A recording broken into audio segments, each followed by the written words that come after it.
समस्या अति गंभीर है। हम डाकू दुर्गेश्वरी को पकड़ने की योजना बना रहे हैं, किंतु बीच में ये विचित्र मनुष्य पता नहीं कहां से आ गया। वो पशु, उस पशु ने अचानक हम दोनों पर आक्रमण कर दिया मंत्रीवर। उसे हम मनुष्य समझकर पकड़ने गए, किंतु देखते देखते वो पशु में बदल गया और हम पर ही झपट पड़ा। हम जानते हैं कि ऐसा कोई विचित्र प्राणी रूपनगर के जंगलों में भ्रमण कर रहा है। तुम हमें सूचनाएं दो और हर बार की तरह इस बार भी हम तुम्हें भरपूर पुरस्कार देंगे। रूपनगर के गुप्त जंगल में कोहराम मचा हुआ है। कोहराम रूपमती जी एक मनुष्य है जो भयानक पशु में परिवर्तित होकर किसी पर भी आक्रमण कर देता है। भाई जी योजना बन चुकी है। अब वो पशु हमारे हाथ से बचकर नहीं निकल सकता। शीघ्र बताओ परमवीर, क्या योजना बनाई है तुमने?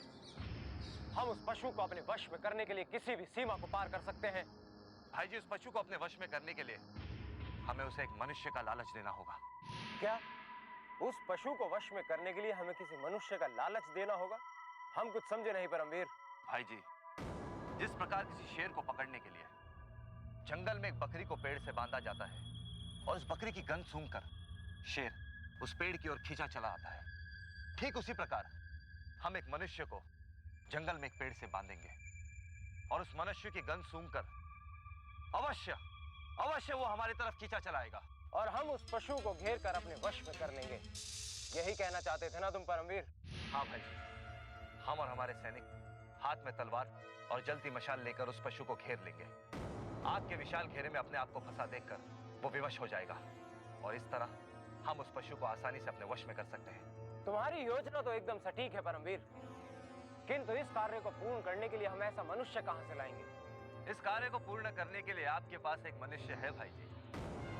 यदि आप चाहे तो नागराज से यह कार्य पूर्ण हो सकता है। नागराज से?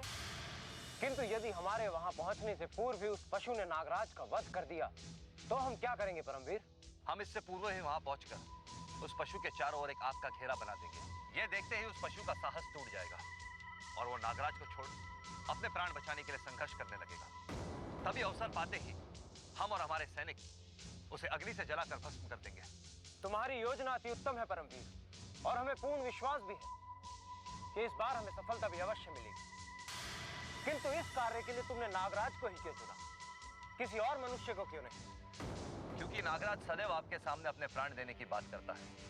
यदि वास्तव में आपका स्वामी भक्त है तो इस कार्य को पूर्ण करने के लिए तत्काल तैयार हो जाएगा, और यदि वो आपकी स्वामी भक्ति का ढोंग कर रहा है तो बातें बना बना के अपने बहाने बताएगा।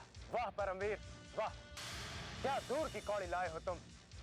एक ही तीर से दो शिकार हो जाएंगे और हमें नागराज की स्वामी भक्ति का पता भी चल जाएगा। तुम तत्काल राजवीर तक ये संदेशा पहुंचा दो कि हमने उन्हें और नागराज को याद किया है। महामहिम, मुझे तो लगता है मंत्रीवर ने हमें उस योजना पर मंत्रणा करने के लिए बुलाया होगा जो अवश्य ही परमवीर सिंह ने बनाई होगी। आपको क्या लगता है? हमें भी यही लगता है कि मंत्रीवर अथवा परमवीर सिंह ने उस भयानक पशु के साथ लड़ने के लिए कोई रणनीति बनाई होगी। कदाचित इस पर हमें विचार विमर्श करने के लिए बुलाया। महामहिम, मैं तो ये कह रहा हूं कि आप उनकी प्रत्येक योजना पर सोच समझकर अपनी प्रतिक्रिया व्यक्त करना। मंत्रीवर रणवीर सिंह और परमवीर सिंह को ऐसा ही प्रतीत होना चाहिए। आप भी उस मनुष्य रूपी पशु से उतने ही चिंतित हैं जितने वो दोनों। आप बस उनके आदेश पर हाँ में हाँ भरते रहिएगा। तुम ठीक कह रहे हो नागराज, हमें उनके हर आदेश पर हाँ में हाँ मिलानी चाहिए और साथ में ये भी देखना चाहिए कि उनकी आगे की योजना क्या है, क्योंकि आगे की रणनीति उनकी योजना के अनुसार बनानी होगी। आप एकदम सत्य कह रहे हैं महामहिम। और वैसे भी हमें कौन सा उनकी नई रणनीति पर कार्य करना है? हमेशा की तरह हमें अपनी ही रणनीति पर कार्य करना है। सही कह रहे हो नागराज, मंत्रीवर के आदेशों का पालन करना हमने वैसे भी छोड़ दिया था। महल में हमने आदत डाल रखी है उनके हाँ में हाँ मिलाने की, जिससे वो हम पर प्रसन्न रहे और हम पर संदेह कभी भी ना करे। हाँ महिम, किंतु एक बात का आपको अवश्य ध्यान रखना होगा। एक बात का, मंत्रीवर रणवीर सिंह और परमवीर सिंह को लेश मात्र भी यह संदेह नहीं होना चाहिए कि आप केवल उनकी हाँ में हाँ मिला रहे हैं।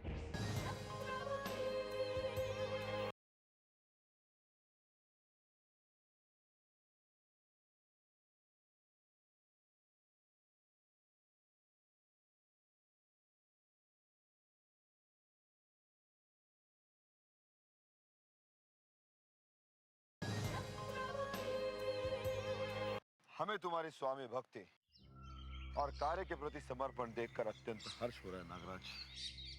यदि तुम इसी तरह समर्पण और बहादुरी से हमारा साथ देते रहे तो हम हमारा उद्देश्य प्राप्त करने में सफल हो जाएंगे।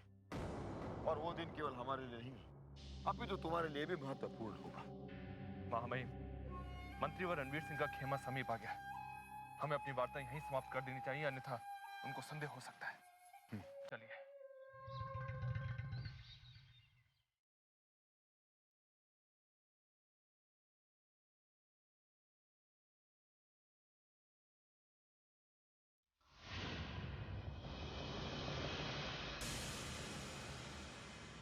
प्रणाम मंत्रीवर।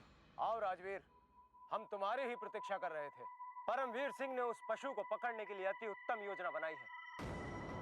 अब हमें इस योजना पर कार्य करना है, इसलिए हमने तुम दोनों को यहाँ बुलाया है। अब हमारी प्रतीक्षा भी समाप्त हो गई है मंत्रीवर। हम दोनों यही सोच रहे थे कि उस योजना को बनाने में इतना समय क्यों लग रहा है।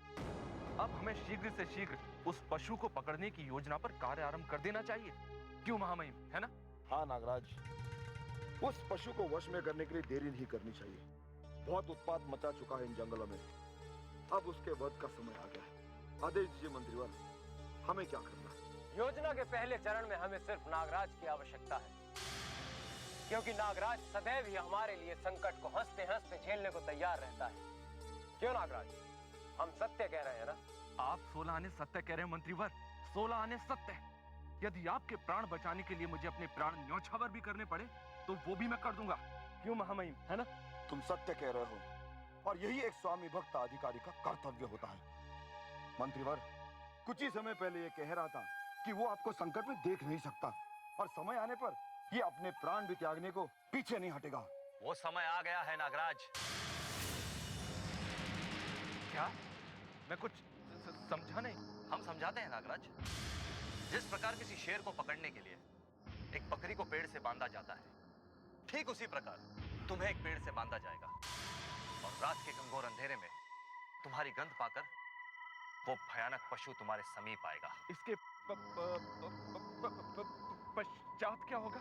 इसके पश्चात हम उस पशु को अग्नि के घेरे में लेकर उसे समाप्त कर देंगे।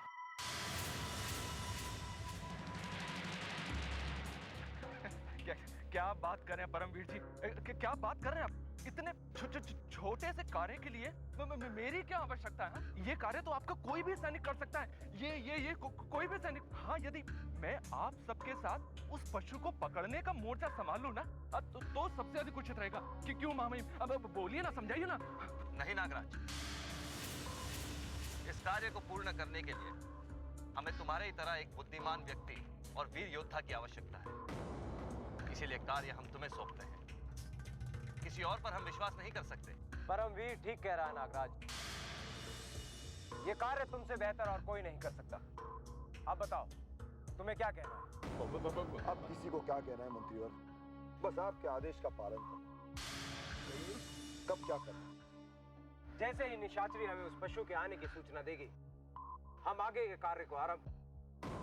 अब तुम दोनों जाओ और अपने मोर्चे को संभालो।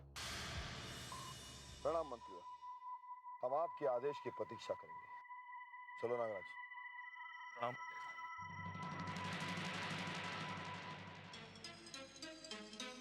देखा भाई जी, हमारी योजना सुनकर नागराज कैसे थर-थर कांपने लगा। अब अवश्य वो राजवीर के सामने अपना दर्द उगल रहा होगा। देखा महामहिम, देखा आपने, कुंवर परमवीर सिंह मुझसे कितना जलते हैं। वो नहीं चाहते हैं कि मैं जीवित रहूं, मुझे बलि का बकरा बनाना चाहते हैं वो। पता नहीं उनकी मुझसे क्या शत्रुता है जो हर समय मेरे पीछे पड़े रहते हैं। शांत हो जाओ नागराज, शांत हो जाओ। अपने क्रोध को वश में रखकर शांति से सोचो और आगे की रणनीति पर कार्य करो। तुम क्या कार्य करूं महामहिम, क्या कार्य करूं? मुझे तो साक्षात यमराज सामने से आते दिखाई दे रहे हैं। यदि मुझे किसी बकरे की तरह जंगल में पेड़ से बांध दिया गया तो मैं अकाल मृत्यु को प्राप्त हो जाऊंगा। अकाल मृत्यु को। तुम्हें कुछ नहीं होगा, हम पर भरोसा रखो। हमारे होते हुए तुम्हारे प्राणों को कोई नहीं छीन सकता। ये सब कहने की बात है महामहिम, कहने की। जब मृत्यु सामने आकर खड़ी हो जाती है तो उस पर किसी का कोई वश नहीं चलता है। और आप भी तो उस राक्षस परमवीर सिंह की हाँ में हाँ मिला रहे थे। इतना डरावना कार्य करने का आदेश यदि उसने आपको दिया होता और मैं उसकी हाँ में हाँ मिलाता तो आपको कैसा लगता महामहिम, कैसा लगता? बोलिए। तुम हम पर क्यों क्रोधित हो रहे हो नागराज? तुम्ही ने तो कहा था कि रणवीर सिंह और परमवीर सिंह की हाँ में हाँ मिलाना। हमने वही किया जो तुमने कहा था। किंतु महामहिम, हाँ करने से पहले आपको कम से कम ये तो सोचना चाहिए था कि मुझे किस कार्य को करने के लिए कहा जा रहा है। इतने सारे सैनिकों के होते हुए जंगल में मुझे अकेला भेजा जा रहा है और आप उनकी हाँ में हाँ मिलाते रहे। जो हो गया सो हो गया। इस समय हमें बस तुम्हारे बचाव की चिंता सता रही है। यदि तुम ना रहे नागराज तो हम अकेले क्या करेंगे? हमें कोई ना कोई योजना बनानी होगी और इस वाद विवाद से कोई लाभ नहीं होगा। हम इसमें बुरी तरह फंस चुके हैं। हमें इसमें से कोई ना कोई मार्ग निकालना होगा। अब मेरे बचने का केवल एक ही मार्ग बचा है, एक ही मार्ग। यदि उस निशाचरी को वो वन मानुष रूपनगर के जंगलों में दिखाई ना दे तो मैं बच सकता हूं। हे भगवान, मेरी प्रार्थना सुन लो और उस निशाचरी को सदा सदा के लिए अंधा कर दो।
भैरव निशाचरी।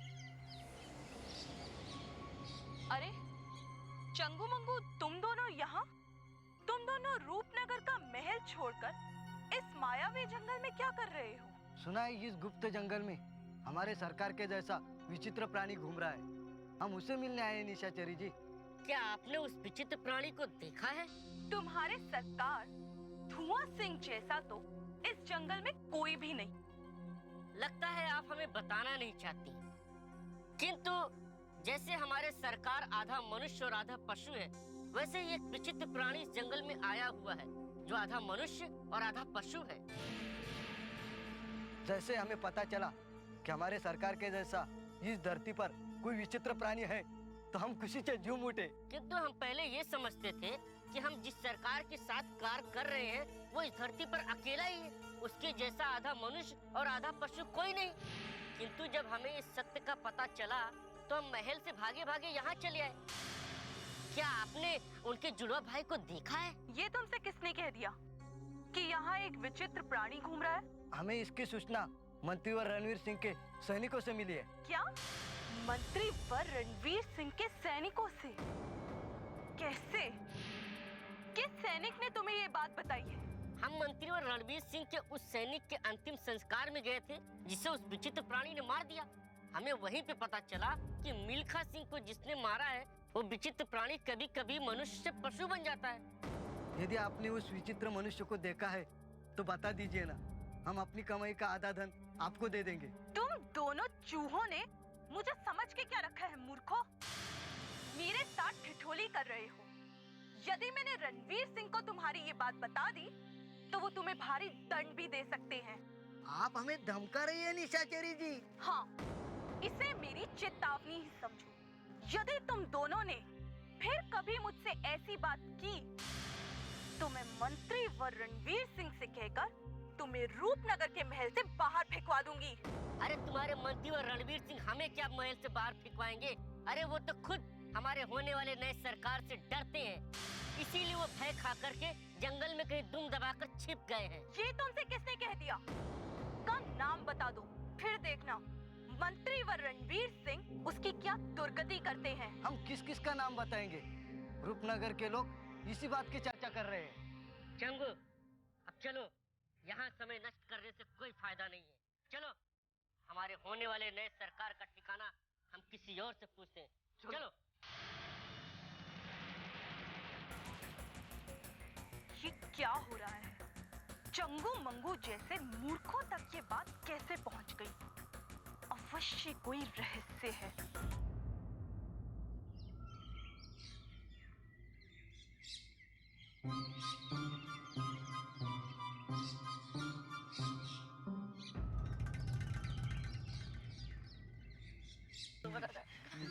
को भी उल्लू बनाया। चंगू मंगू, तुम दोनों यहाँ इस जंगल में? क्या तुम जानते नहीं हो कि इन जंगलों में कितना संकट भरा हुआ है?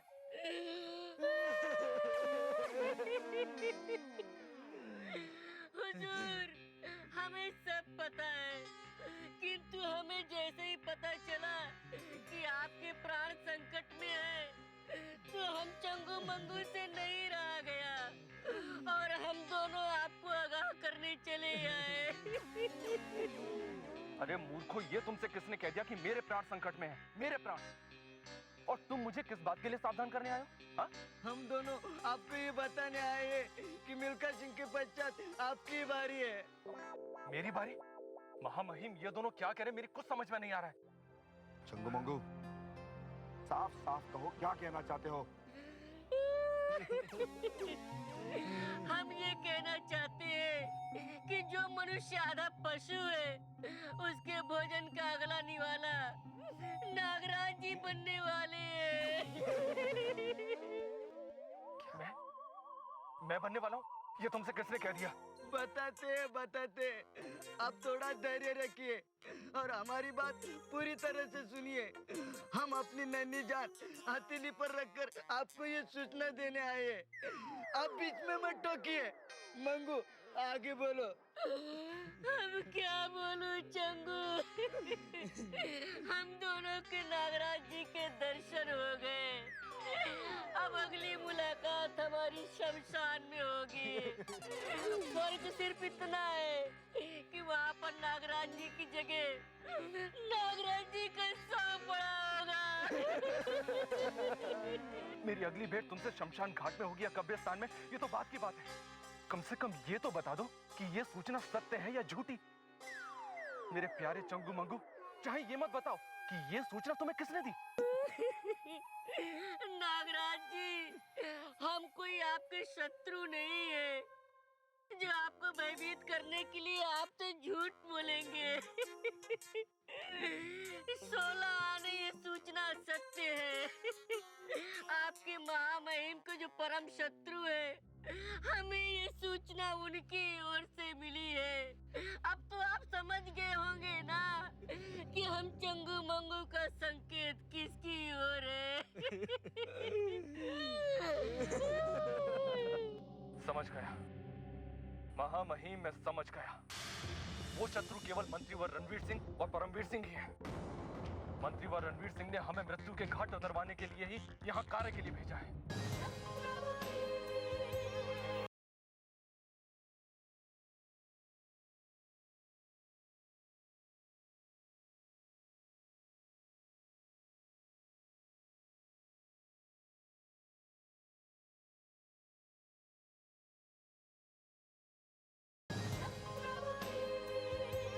मंत्रीवर रणवीर सिंह ने हमें मृत्यु के घाट उतरवाने के लिए ही यहाँ कार्य के लिए भेजा है।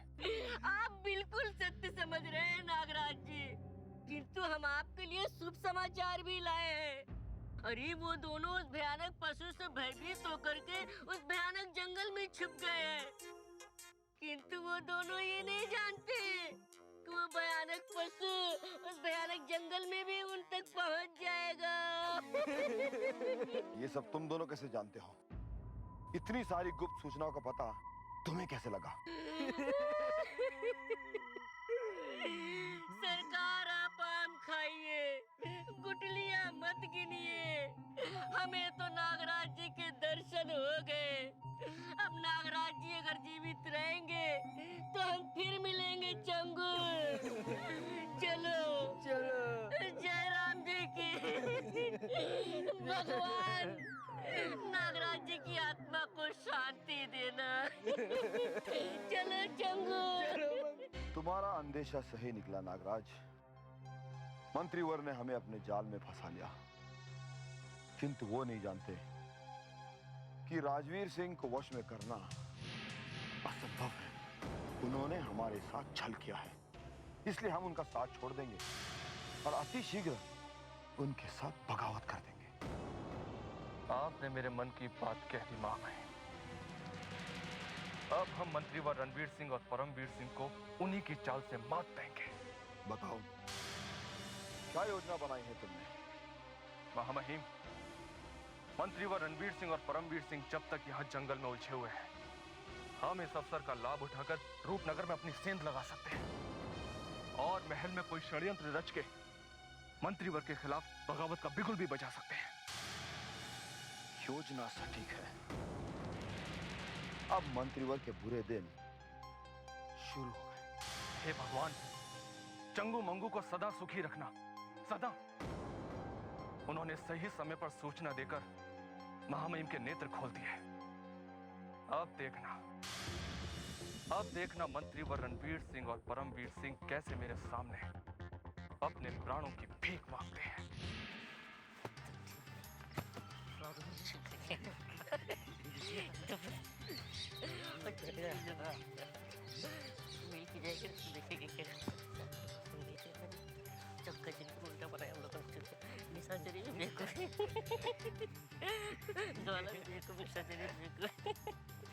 मिल क्या एकदम अच्छे तरीके से एकदम अच्छे से मिल के चलो निकल जाते क्या उससे मिल करके और वो अपने मूर्ख सरकार और एक नंबर के मूर्ख, ऐसा बेवकूफ मैंने देखा ही नहीं। क्या उल्लू बनाया ना, क्या करते देखो कितने अच्छे लोग हम गाय के नहीं जाने से कि नहीं।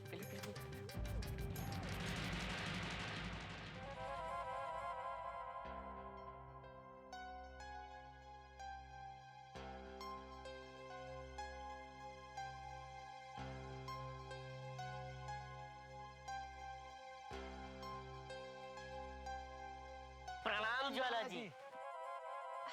अरे चंगू मंगू, आ गए तुम दोनों। शीघ्र बताओ, कार्य हुआ या नहीं? ज्वाला जी, आप हम दोनों चंगू मंगू को कोई कार्य करने को कहे और हम ना करें, ऐसा कभी हो सकता है ज्वाला जी? हाँ, आपने हमें जो कार्य के लिए भेजा था उसे पूर्ण करने के पश्चात ही हम आपको मुंह दिखाने आए। शाबाश। अब शीघ्र बताओ कि रूपनगर के गुप्त जंगलों में क्या हुआ है? रूपनगर के गुप्त जंगलों में घुसकर हमने राजवीर और रणवीर सिंह के खेमे में आग लगा दी है। क्या आग लगा दी तुमने? हाँ, मंगू के कहने का तात्पर्य ये है कि हमने आपके शत्रुओं को आपस में लड़वाने का कार्य पूर्ण कर दिया है। आप चाहती थी ना कि राजवीर और मंत्रीवर रणवीर सिंह दोनों एक दूसरे के विरुद्ध हो जाएं। सो हमारी बात सुनने के पश्चात राजवीर और नागराज दोनों पागल हो गए हैं। ये शुभ समाचार सुनकर हमें अति प्रसन्नता हुई है। अब हम रणवीर सिंह के अभिमान को शीघ्र से शीघ्र चूर कर देंगे और बता देंगे उन्हें कि ज्वाला जब भड़कती है तो जलाकर सब कुछ भस्म कर देती है। ज्वाला जी, कहीं हमसे कोई भूल हो गई तो आप हमें जलाकर भस्म तो नहीं कर देगी ना? हम आपके क्रोध से बहुत डर गए हैं। हमारा इस संसार में कोई नहीं है। कृपया करके आप रणवीर सिंह की तरह आप हमसे रूठ मत जाइएगा। ये तुम दोनों कैसी बातें कर रहे हो? हम तुमसे कभी नहीं रूठेंगे। तुम दोनों सच्चे हो, सीधे हो, भला हम तुमसे क्यों रूठने लगे? और हाँ, तुम्हें जब भी जरूरत पड़े हम तुम्हारी भरपूर सहायता करेंगे। धन्यवाद ज्वाला जी। यदि हमारे सरकार हम पर ध्यान रखते तो हमें इस प्रकार भटकना नहीं पड़ता। अब आप ही बताइए, हम आपकी क्या सेवा कर सकते? चंगू, हमारी सेवा तो तुम कर चुके हो और तुम्हें इसका इनाम भी जरूर मिलेगा। पर हमें केवल इतना जरूर बता दो कि आखिर ये रणवीर सिंह आजकल है कहाँ और क्या कर रहे हैं? ज्वाला जी, इसमें मंत्री और रणवीर सिंह उस भयानक पशु से अपने प्राण बचाते फिर रहे हैं। वो समझ नहीं पा रहे कि हम क्या करें और क्या ना करें। मंत्रीवर रणवीर सिंह को अपने कार्यों का दंड भुगतना ही पड़ेगा। ज्वाला को ठुकराकर उन्होंने उन्होंने अपनी मृत्यु को पुकारा है। आखिर कितने दिनों तक एक पशु के भय से रणवीर सिंह छिपकर बैठे रहेंगे?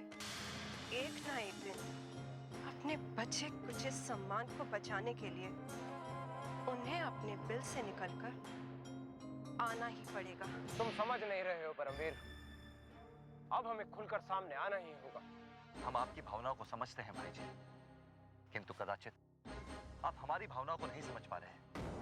हम जानते हैं परमवीर, तुम हमें बहुत चाहते हो। हम ये भी जानते हैं कि तुम्हारे मन में हमारे लिए बहुत मान सम्मान है। हम ये भी समझते हैं कि तुम हमें खुलकर सामने आने से क्यों रोक रहे हो। परमवीर, भले ही हम मंत्री नहीं हैं, किंतु हम रूपनगर के एक सम्मानित योद्धा हैं। किंतु भाई जी, परमवीर, रूपनगर का बच्चा बच्चा हमें एक बहादुर योद्धा समझता था। हमारी बहादुरी के किस्से पूरे रूपनगर में फैले हुए थे, किंतु आज हमारे शत्रु हमारी कायरता के किस्से चटकारे ले लेकर सुना रहे हैं। ये हम कैसे सहन कर सकते हैं परमवीर? तुम तो हमारे भाई हो, कम से कम तुम तो हमारी भावनाओं को समझो।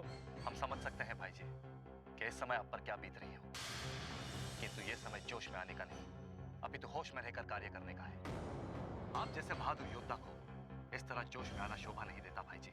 यदि आप ही भावनाओं में बह गए तो हमारा क्या होगा? तुम ठीक कह रहे हो परमवीर, यही सही समय है होश में आने का और ये सोचने का कि हम अपना खोया हुआ मान सम्मान कैसे वापस प्राप्त करें। आपका मान सम्मान ही हमारा मान सम्मान है भाई जी। अवश्य ये हमारे कोई शत्रु की चाल है। वो आपको इस प्रकार उकसाना चाहते हैं, जोश में आकर आप कोई गलत कदम उठाए जिससे आपकी पराजय हो और आपको नीचा देखना पड़े। किंतु महल में हमारा शत्रु कौन हो सकता है? और वैसे भी चंगू मंगू तो केवल धुआं सिंह के लिए काम करते हैं। यही तो कूटनीति है निशाचरी, तुम इसमें अभी कच्ची हो। कूटनीति? मैं कुछ समझी नहीं। समय के साथ साथ तुम भी इस कला को समझने लगोगी निशाचरी। भाई जी, अब हमारा अगला कदम क्या होगा? हम कुछ समझ नहीं पा रहे हैं परमवीर, किंतु हमें किसी षड्यंत्र की गंध आ रही है। षड्यंत्र? आप किस षड्यंत्र की बात कर रहे हैं भाई जी? हमको समझ नहीं पा रहे। हमारे बारे में जिस तरह की बातें हो रही हैं, उससे हमें ऐसा लगता है कि कोई ऐसा व्यक्ति है जो ये चाहता है कि हमारी पराजय हो। वो चाहता है कि हम खुलकर सामने आए और दुर्गेश्वरी अथवा उस पशु से हमारी पराजय हो जाए। हमें पता लगाना है कि ये किसके दिमाग की उपज है। ऐसा कौन है जिसमें इतना साहस है कि वो रणवीर सिंह के विरुद्ध षड्यंत्र रच रहा है।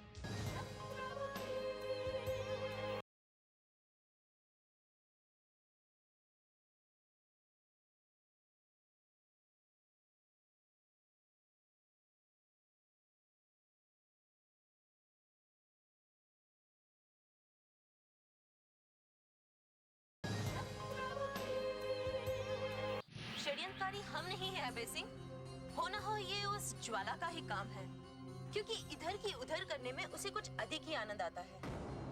और यदि महल में रणवीर सिंह को किसी पर संदेह होना चाहिए तो वो हम पर नहीं, उस ज्वाला पर होना चाहिए। रूपमती जी, उन लोगों की बातों से तो ऐसा लग रहा है जो आप चाह रही थी वैसा ही कुछ होने वाला है।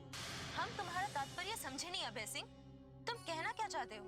खुलकर कहो। तात्पर्य ये है रूपमती जी, रणवीर सिंह अब और अधिक समय तक छुपकर नहीं बैठ सकता, क्योंकि उस तक ये समाचार पहुंच चुका है कि रूपनगर में उसके साहस और बहादुरी का जो परचम लहरा रहा था वो झुक गया है और रूपनगर की प्रजा भी उसकी बहादुरी के स्थान पर कायरता के चर्चे कर रही है।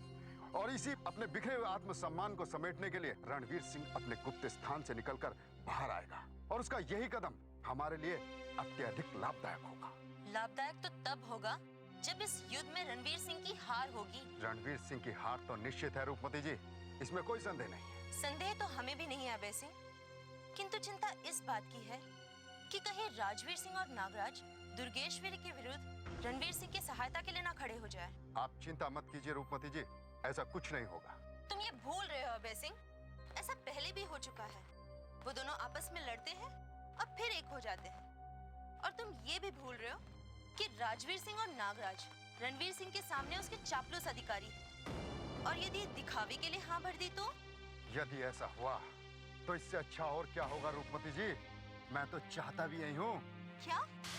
ये तुम क्या कह रहे हो? तात्पर्य ये है रूपमती जी, राजवीर और नागराज रणवीर की हाँ में हाँ मिलाते हैं, किंतु उसके पलटते ही उसकी पीठ में छुरा घोंपने को तैयार रहते हैं। ये तुम बता चुके हो अभय सिंह। हाँ, बता चुका हूँ। हर बार की तरह इस बार भी वो दोनों कुछ ऐसा ही करने का प्रयत्न करेंगे। वो रणवीर सिंह को विश्वास दिलाएंगे कि वे दुर्गेश्वरी के विरुद्ध रणवीर के साथ कंधे से कंधा मिलाकर लड़ेंगे।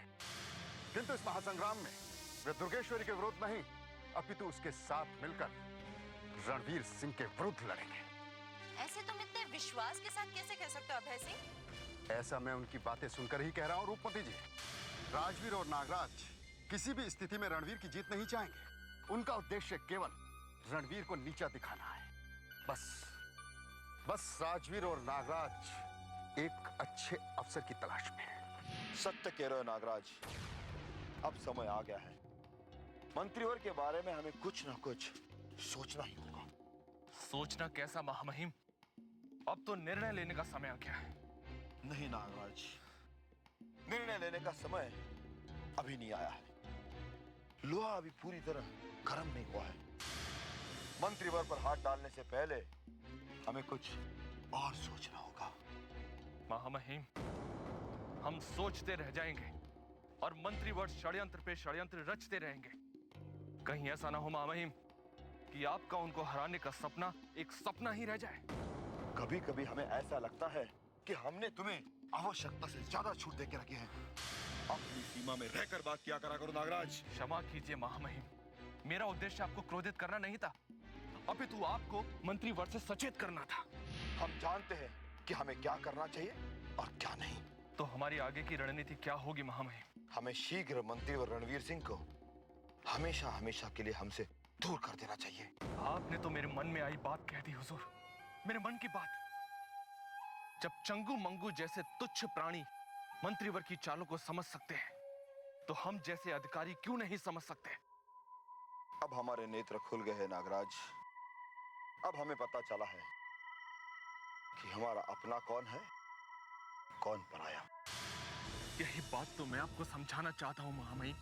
यही बात कि हम कब तक मंत्रीवर की हाँ में हाँ मिलाते रहेंगे, क्योंकि महामहिम समय का चक्र बहुत तेज घूम रहा है, बहुत तेज।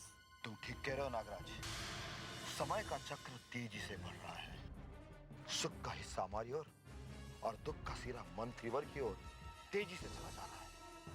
हमें इस अवसर का लाभ उठाना है। महामहिम, हमें अब मंत्रीवर की किसी प्रकार की सहायता नहीं करनी, अन्यथा वो परमवीर मुझे बलि का बकरा बनाकर उस पशु के आगे डाल देगा। महामहिम, मैं अकाल मृत्यु को प्राप्त नहीं होना चाहता हूँ। नहीं, अकाल मृत्यु तुम्हारी नहीं, मंत्रीवर रणवीर सिंह और परमवीर सिंह की होगी। हमने निर्णय लिया है कि अब हम मंत्रीवर के सामने खुलकर आएंगे और उनसे युद्ध करेंगे, और किसी भी स्थिति में उस बंदी युवराज को मंत्रीवर के कारागृह से छुड़ाने में उसके भाई की मदद करेंगे।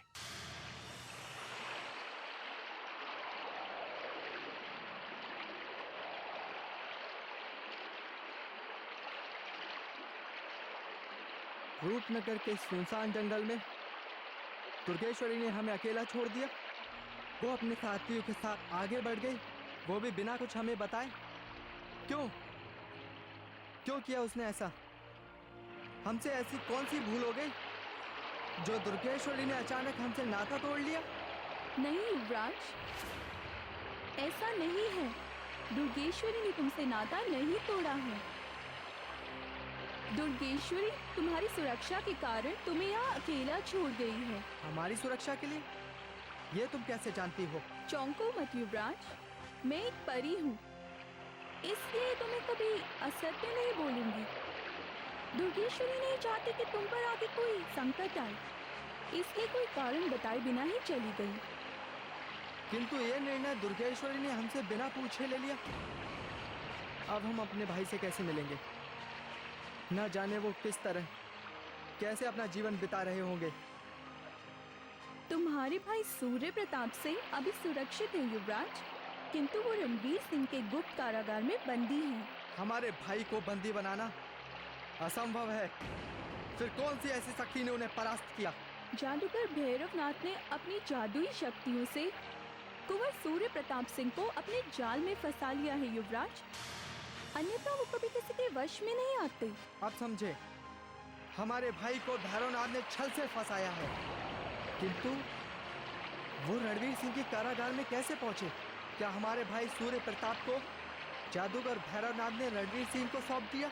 नहीं, भैरवनाथ की जादुई शक्तियों के कारण सूर्य प्रताप सिंह अपने आप को ही भूल चुके हैं।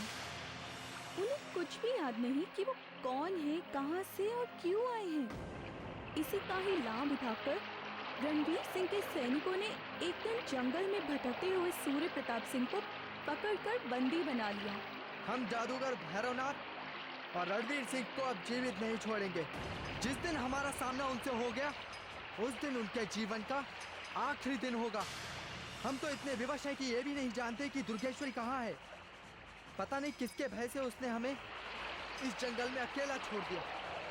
रणवीर सिंह को पता चल गया था कि तुम और दुर्गेश्वरी सूर्य प्रताप सिंह को छुड़ाने के लिए इस गुप्त स्थान से आ रहे हो।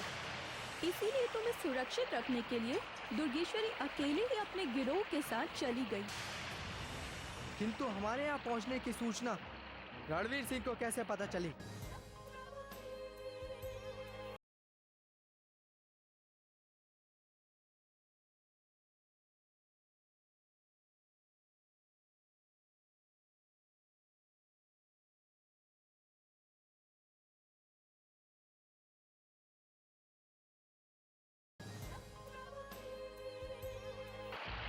किंतु हमारे यहाँ पहुँचने की सूचना रणवीर सिंह को कैसे पता चली?